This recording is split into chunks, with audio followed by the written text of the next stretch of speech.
नमस्कार. आज आपण वैशालीची कथा पाहणार आहोत. वैशाली विठोबा नाईक यांची एकुलती एक मुलगी. दिसायला खूप सुंदर आणि समजदार होती. वैशाली गरीब कुटुंबातील मुलगी, पण एकुलती एक असल्याने विठोबाने तिला खूप लाडाकोडात वाढवलं होतं. आणि वैशालीची आई मंजुळाबाईची तर ती जीव की प्राण होती. वैशालीचं शिक्षण पूर्ण झालं, त्यामुळे तिच्यासाठी मुलं पाहण्याची तयारी सुरू झाली. वैशालीला शोभेल असाच मुलगा पाहण्याचं विठोबा आणि मंजुळाबाईंनी ठरवलं होतं. राहुल सरनोबत असं मुलाचं नाव. त्याचं पुण्यात कपड्याचे मोठे दुकान होते. पुणे शहरात त्याचं नाव होतं. एवढ्या श्रीमंत घरातून वैशालीला मागणं येण्याचं एकच कारण होतं. राहुलची आई वसुंधराबाईंनी वैशालीला एका लग्नात पाहिलं होतं आणि वैशाली त्यांना खूप आवडली होती. म्हणून त्यांनी आपल्या मुलासाठी वैशालीला मागणी घातली आणि ते लग्न जमलं. विठोबा आणि मंजुळाबाईला खूप आनंद झाला होता, कारण त्यांची मुलगी एका चांगल्या श्रीमंत घरची सून होणार होती. आणि राहुलचे आईवडीलही खूप खुश होते, कारण वैशालीसारखी सर्व गुणसंपन्न मुलगी त्यांच्या घरी सून म्हणून येणार होती. वैशाली गरीब घरातली मुलगी असूनही खूप प्रेमाने राहुलच्या आईवडिलांनी त्यांच्या घरात तिचं स्वागत केलं. राहुलला मात्र वैशाली आवडली नव्हती. त्याचे एकच कारण होते, ते म्हणजे ती गरीब घरातली होती आणि याची थोडी देखील कल्पना वैशालीला नव्हती. फक्त आईवडिलांचे मन दुखवायचे नाही म्हणून त्याने हे लग्न केलं होतं. लग्नानंतर 1 महिन्याने राहुल व वैशालीला आईवडिलांनी काश्मीरला फिरायला पाठवायचे ठरवले. राहुलला फिरायला जायची इच्छा नव्हती. वैशालीला मात्र खूप आनंद झाला होता. राहुलला आपण आवडत नाही याची थोडी देखील कल्पना वैशालीला नव्हती. 2-3 दिवसात काश्मीरला जायचे म्हणून वैशालीची आवरावर सुरू होती. 2 दिवसांनी ते काश्मीरला पोहोचले. राहुल आणि वैशाली फिरायला गेले होते म्हणून त्यांचे आईवडीलही खूप खुश होते. वैशाली पण आपल्या नवीन आयुष्याचे स्वप्न रंगवत होती, तर राहुलच्या मनात काहीतरी वेगळंच चालू होतं. त्याने वैशालीला सर्व खरं काय ते सांगून टाकायचं ठरवलं. रात्री जेवण झाल्यावर वैशाली आपल्या रूममध्ये गेली, पण राहुल मात्र हॉलमध्येच विचार करत बसला होता. काही वेळाने तो वैशालीला तू मला आवडत नाही हे सांगायला म्हणून रूममध्ये गेला, पण तोपर्यंत वैशाली झोपी गेली होती. त्यामुळे तिला न उठवता तोही झोपी गेला. असेच 5-6 दिवस त्यांचे फिरण्यात गेले आणि त्यानंतर ते आपल्या घरी आले. वैशालीचे राहुलवर खूप प्रेम होते, म्हणून ती त्याला आपलं सर्वस्व देऊन बसली होती. बघता बघता वैशाली आणि राहुलच्या लग्नाला 1 वर्ष उलटून गेले होते. वैशालीची तब्येत 2-3 दिवसांपासून बरी नव्हती, तरी देखील ती आपल्या सासूबाईंसोबत भाजी आणायला मार्केटमध्ये गेली आणि मार्केटमधून घरी येताना रस्त्यातच वैशाली चक्कर येऊन पडली. वैशालीच्या सासूने म्हणजे वसुंधराबाईंनी तिला रिक्षा करून दवाखान्यात नेले. डॉक्टरांनी वैशालीला तपासले आणि ती आई होणार असल्याचे वसुंधराबाईंना सांगितले. हे ऐकून वसुंधराबाईंच्या आनंदाला पारावार राहिला नव्हता. तर वैशालीला ही बातमी कधी एकदा राहुलला सांगते असे झाले होते. वैशालीच्या सासऱ्यांनी राहुलला फोन करून घरी बोलावून घेतले. वैशाली तर हॉलमध्येच राहुलची वाट बघत बसली होती, कारण ही आनंदाची बातमी तिला स्वतः राहुलला सांगायची होती. राहुल घरात आला तशी वैशाली पळतच त्याच्याजवळ गेली आणि तिने लाजतच राहुलला तो बाबा होणार असल्याचे सांगितले. हे ऐकून राहुल तिच्याकडे रागानेच पाहत राहिला, कारण तो वैशालीवर प्रेम करत नव्हता, तर तिच्यासोबत फक्त टाइमपास करत होता. त्याला श्रीमंत घरची मुलगी बायको म्हणून हवी होती आणि वैशाली तर गरीब घरची होती. आता मात्र राहुलचा पारा चांगलाच चढला होता आणि त्याच रागात त्याने वैशालीला सर्व खरं काय ते सांगून टाकलं की मी तुझ्यावर कधीच प्रेम करत नव्हतो, तुझ्यासोबत टाइमपास म्हणून वेळ घालवायचो. राहुलचे बोलणे ऐकून वैशालीला मात्र खूप धक्का बसला. राहुलचं खरं रूप तिच्यासमोर आले होते. राहुलने वैशालीचे मूल स्वीकारण्यास नकार दिला आणि ते मूल माझं नाहीच असा पवित्राही त्याने घेतला. त्या मुलाच्या पुढे कधीही माझं नाव लावायचं नाही असेही राहुलने वैशालीला सांगितलं. राहुलचा आरडाओरडा ऐकून त्याचे आईबाबा पण त्याच्या रूममध्ये आले होते आणि त्यांनी राहुलचे बोलणे ऐकून त्यांनाही धक्का बसला होता. राहुलच्या वडिलांना म्हणजे मोहनरावांना हे सहन झालं नाही आणि त्यांनी राहुलच्या कानशिलात लगावली. राहुलच्या आईने वसुंधराबाईने पण राहुलला समजावण्याचा प्रयत्न केला होता, पण तो काहीही ऐकण्याच्या मनस्थितीत नव्हता. वैशाली मात्र या घटनेमुळे कोलमडून गेली होती. राहुल रागातच घराच्या बाहेर निघून गेला. त्या रात्री तो घरी आलाच नाही. वैशाली व तिच्या सासू सासऱ्यांनी ती रात्र जागून काढली. दुसऱ्या दिवशी दुपारी राहुल घरी आला आणि त्याने वैशालीला आपल्या रूममधून ओढतच बाहेर आणले. आता तू माझ्या घरी राहायचे नाही, माझ्या घरातून तू निघून जा असे सांगितले. राहुलच्या बाबा हतबल होऊन हा सर्व प्रकार पाहत होते, पण राहुलला वैशालीची दया येत नव्हती. वसुंधराबाई व मोहनराव यांचा तर राहुलच्या अशा वागण्यावर विश्वासच बसत नव्हता. आपण राहुलवर संस्कार करताना कुठे चुकलो याचा ते दोघे विचार करत रडत होते. वैशालीने मात्र नंतर सर्व व्यवस्थित होईल म्हणून राहुलच्या वागण्याकडे दुर्लक्ष केले आणि आपल्या बाळासाठी जगायचं ठरवलं. वैशालीचे कसेबसे 9 महिने पूर्ण झाले आणि तिने एका गोंडस मुलीला जन्म दिला. वैशाली व तिच्या बाळाला सासू सासऱ्यांनी दवाखान्यातून घरी आणले. त्यांचं स्वागत करायला राहुल मात्र घरी थांबला नव्हता.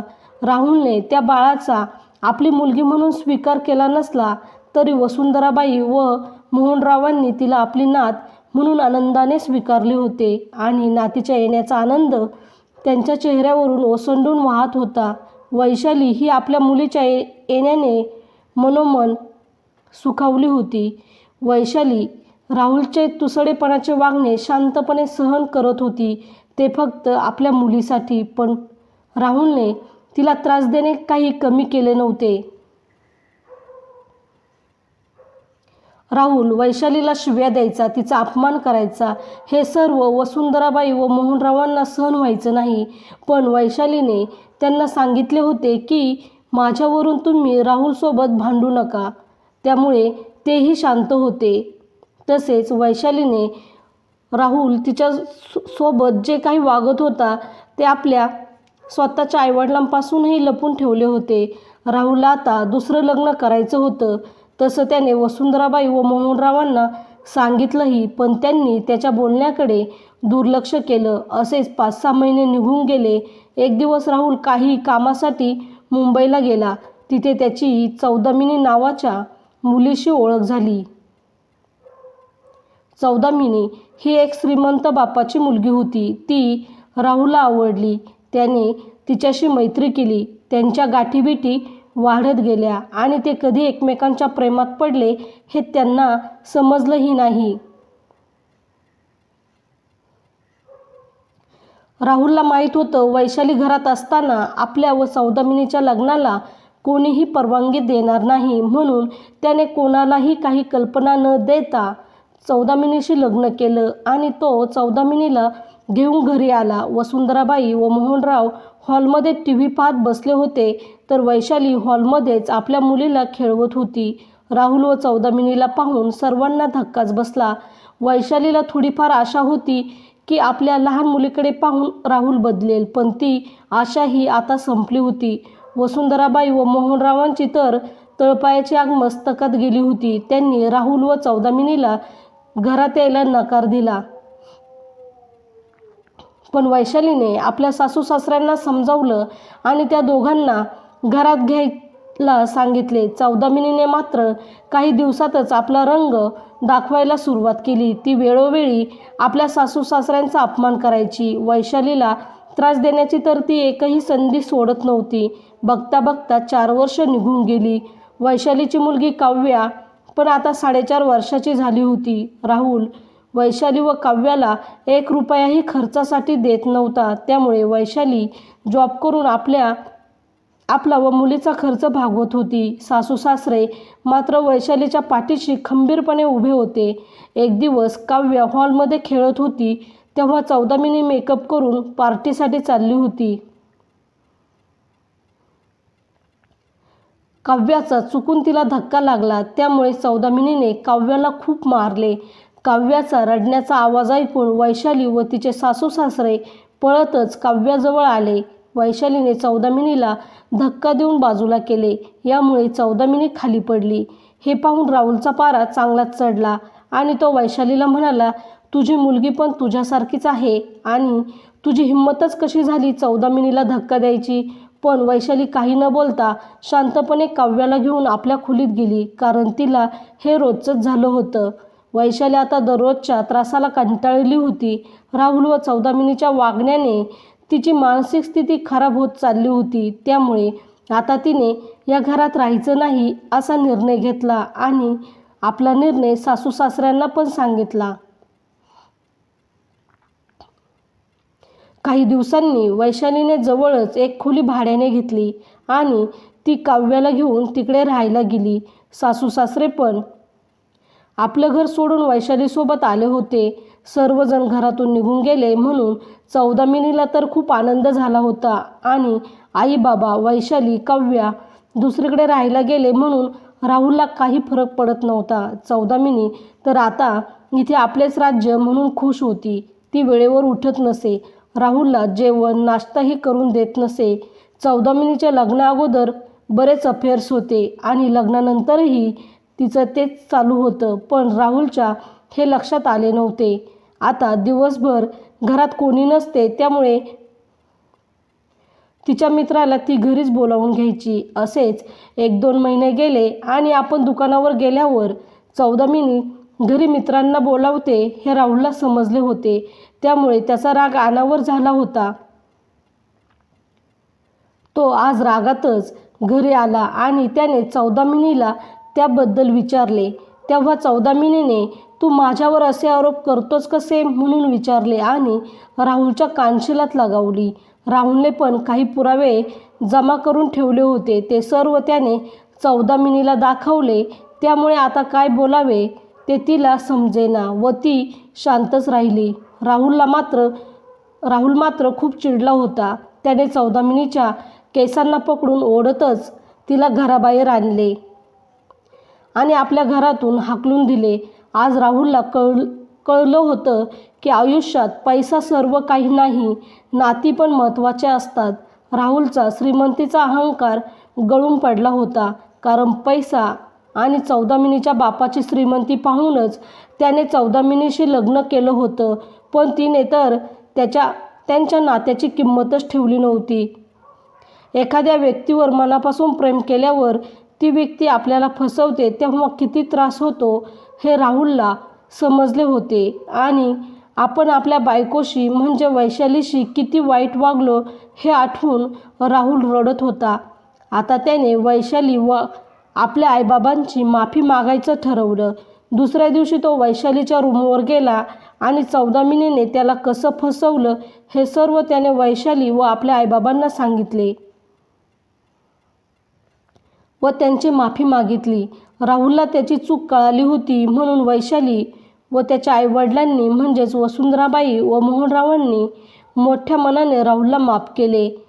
गेल्या 4.5 वर्षात काव्या पुढे माझे नाव लावायचे नाही असं म्हणणाऱ्या राहुलने आज पहिल्यांदाच आपल्या मुलीला म्हणजे काव्याला जवळ घेतलं आणि आपल्या मिठीत घेऊन धाय मोकलून रडू लागला. राहुलला आपली चूक समजली होती म्हणून वैशाली, वसुंधराबाई व मोहनरावांना फार आनंद झाला होता व ते सर्वजण पुन्हा आपल्या घरी आले. आता खऱ्या अर्थाने राहुल व वैशालीचा गुण्यागोविंदाचा संसार चालू होणार होता. आपल्या चॅनलवर नवीन असाल तर प्लीज चॅनलला लाईक, शेअर आणि सबस्क्राईब नक्की करा, कारण या चॅनलवर अशाच छान कथा तुम्हाला ऐकायला भेटतील. आणि व्हिडिओ शेवटपर्यंत पाहिल्याबद्दल धन्यवाद.